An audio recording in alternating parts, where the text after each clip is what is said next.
नमस्ते विद्यार्थी मित्रों, आज हम व्याकरण सीखेंगे और टॉपिक का नाम है विराम चिन्ह। यहाँ पे कुछ उदाहरण दिए हुए हैं और उसमें विराम चिन्ह का प्रयोग किया गया है। वाक्य को हम पढ़ते हैं। पहला है, क्या बात है, घर में सब खैरियत तो है।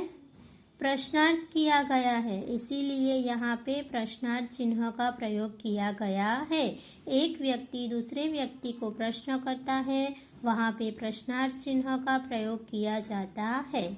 दूसरा वाक्य है, जाओ यह सामान अपनी अम्मा को दे दो, पूर्ण विराम।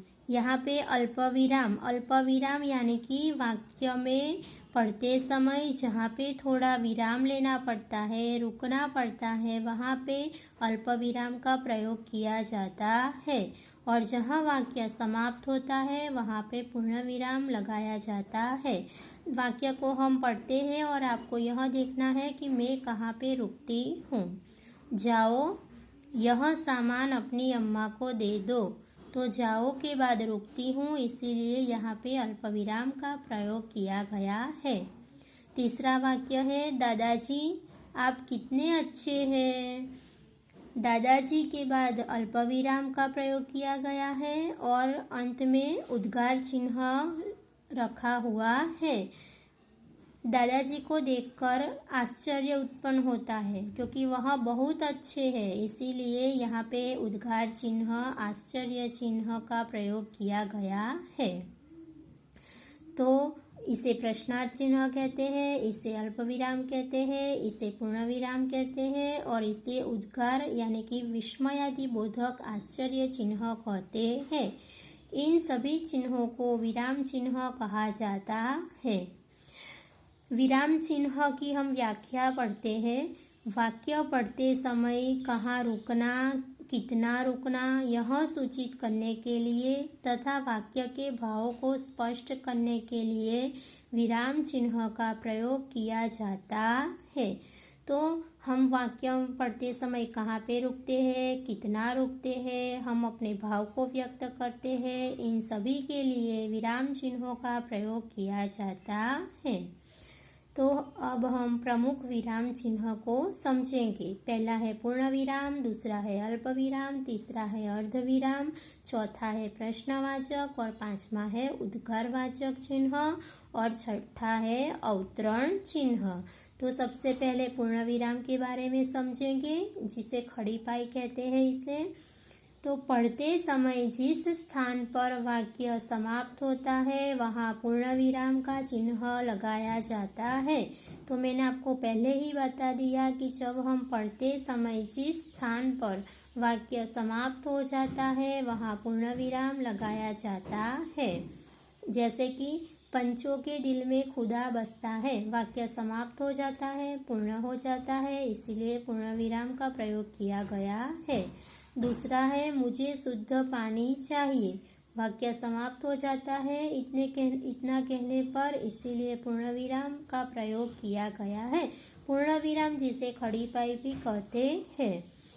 इसके अलावा और भी वाक्य आप बना सकते हैं, जैसे कि सीमा लिखने का काम कर रही है, वाक्य समाप्त हो जाता है, इसीलिए पूर्ण विराम का प्रयोग किया जाता है। रमेश अहमदाबाद चला गया, वाक्य समाप्त हो जाता है, इसीलिए पूर्ण विराम लगाया गया है। तो ऐसे आप और भी वाक्य बना के लिख सकते हो। दूसरा है अल्प विराम। वाक्य पढ़ते समय जिस स्थान पर थोड़ी देर रुकना हो वहाँ पे अल्प विराम का चिन्ह लगाया जाता है। तो वाक्य पढ़ते समय जहाँ पे हम विराम लेते हैं, रुकते हैं, वहाँ पे अल्प विराम का प्रयोग किया जाता है। जैसे कि दादाजी एक बात बताइए, तो दादाजी बोलने के बाद हम रुकते हैं, इसीलिए अल्प विराम का प्रयोग किया गया है। दूसरा है श्याम नमक, तेल, साबुन आदि गांव में लाता था। तो यहाँ पे जहाँ जहाँ पर भी हम एक के बाद एक शब्द बोलकर रुकते हैं वहाँ पे अल्प विराम का प्रयोग किया जाता है। तीसरा वाक्य है नहीं महाराज, यही 4 पैसे मेरे पास है जो लोगों ने दिए हैं। तो नहीं महाराज कहने के बाद हम थोड़ा विराम लेते हैं, रुकते हैं, यहाँ पे भी विराम लेते हैं, इसीलिए अल्प विराम का प्रयोग किया जाता है।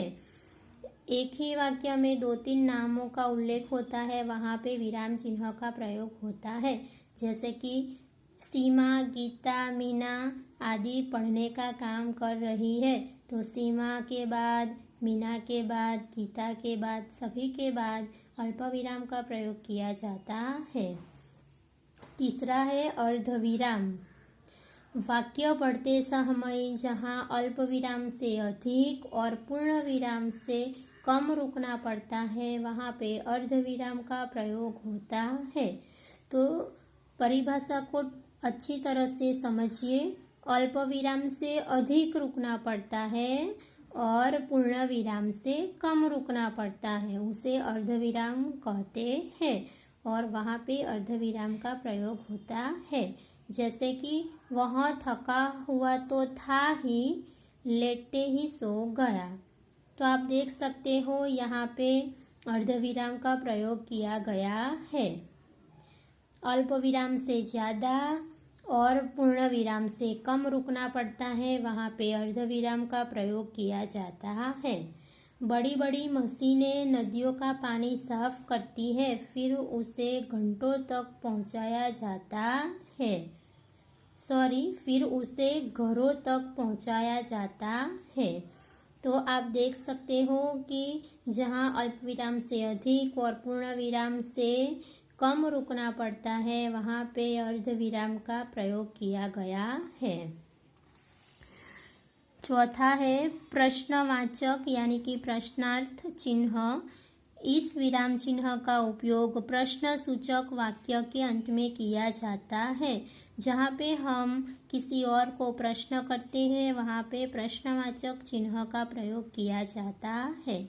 जैसे कि आकाश में कितने तारे हैं, नर्मदा का महत्व किसने बढ़ाया, हमें पेड़ क्यों लगाने चाहिए। तो ये सभी प्रश्न हम दूसरे को करते हैं, इसीलिए अंत में प्रश्नार्थवाचक चिन्ह का प्रयोग होता है।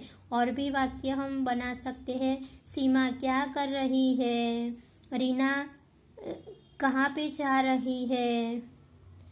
तो ऐसे वाक्य आप प्रश्नार्थ चिन्ह का प्रयोग करके कर सकते हो। 5वां चिन्ह है उद्गार चिन्ह। उद्गार चिन्ह को विस्मयादि बोधक यानी कि आश्चर्य चिन्ह भी कहते हैं। बात करते समय हर्ष, शोक, घृणा, प्रशंसा, आश्चर्य आदि भाव व्यक्त करने के लिए उद्गार चिन्ह का प्रयोग किया जाता है। तो जहाँ पे हमें हर्ष उत्पन्न होता है, कहीं पे हमें शोक लगता है, कहीं पे घृणा होती है, कभी प्रशंसा करते हैं किसी की, तो इन सभी भावों को व्यक्त करने के लिए उद्गार चिन्ह का प्रयोग किया जाता है। इसे विस्मयादिबोधक, उद्गार चिन्ह और आश्चर्य चिन्ह भी कहते हैं। जैसे माँ, मुझे पहला इनाम मिला। तो आप देख सकते हो यहाँ पे उद्गार चिन्ह यानी कि आश्चर्य चिन्ह का प्रयोग किया गया है। यह हर्ष सूचक है। इनाम मिला है इसीलिए हर्ष उत्पन्न होता है, तो इस भाव को व्यक्त करने के लिए आश्चर्य चिन्ह का प्रयोग किया गया है। दूसरा है हाय, मैं तो लूट गया। यहाँ पे शोक उत्पन्न होता है, इसीलिए उद्गार चिन्ह का प्रयोग किया गया है। तीसरा है छी, कितने गंदे हो तुम।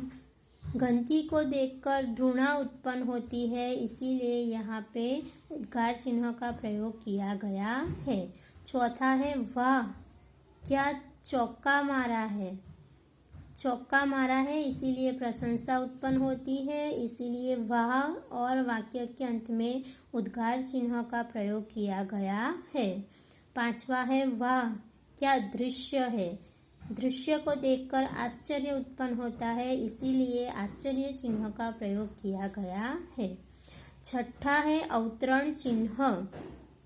तो जब किसी के कथन या कहे गए शब्द को ज्यों का त्यों लिखना हो, तो अवतरण चिन्ह का प्रयोग किया जाता है। यानी कि किसी और व्यक्ति के कहे हुए कथन को अपने वाक्य में हम लिखते हैं तो तब कहे हुए वाक्य को ज्यों का त्यों दर्शाने के लिए अवतरण चिन्हों का प्रयोग किया जाता है। जैसे मौसी ने कहा, बेटा दोस्ती के लिए कोई अपना ईमान नहीं बेचता, तो यह कहे हुए कथन के आगे और पीछे, शुरुआत और अंत में अवतरण चिन्ह का प्रयोग किया गया है। दूसरा है, हाँ हाँ चलो कहकर नाइक साहब उठे, तो यह कहे हुए कथन को दर्शाने के लिए अवतरण चिन्ह का प्रयोग किया गया है। तीसरा है, प्रतीक ने पूछा, सबसे पहले अंतरिक्ष में कौन गया था, तो कहे हुए कथन को दर्शाने के लिए अवतरण चिन्हों का प्रयोग किया जाता है। तो विद्यार्थी मित्रों, विराम चिन्ह को आपको हिंदी व्याकरण की नोटबुक में यानी कि हिंदी के पीछे व्याकरण विभाग में लिखना है। आभार।